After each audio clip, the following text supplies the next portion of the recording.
Hello! Gandang araw. Dito ako sa mga tanim kong mga orchid. Bago lang ako nagsimula ng ganitong pagtatanim ng mga orchid. As in bago lang siguro, mga 2 months pa lang ata. Meron kasi binigay yung kapitbahay ng tiyahin ko sa baba. Binigyan niya ako ng parang patapo na ata ito ng mga bulaklak. Ngayon, wala siyang dahon pero meron siyang bulaklak. Pakita ko sa inyo. Ito, namukadkad.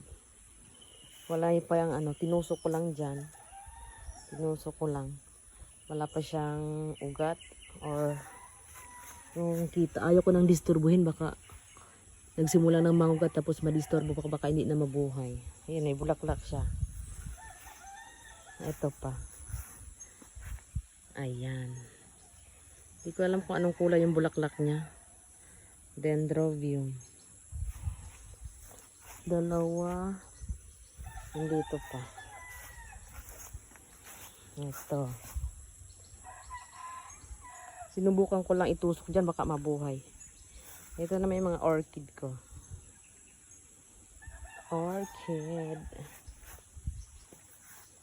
Ito mga ganito. Hiningi ko lang to mga ganito. Ito yung iba binili. Hindi ko pa nga nailipat sa Hindi ko pa siya napapating ng maayos.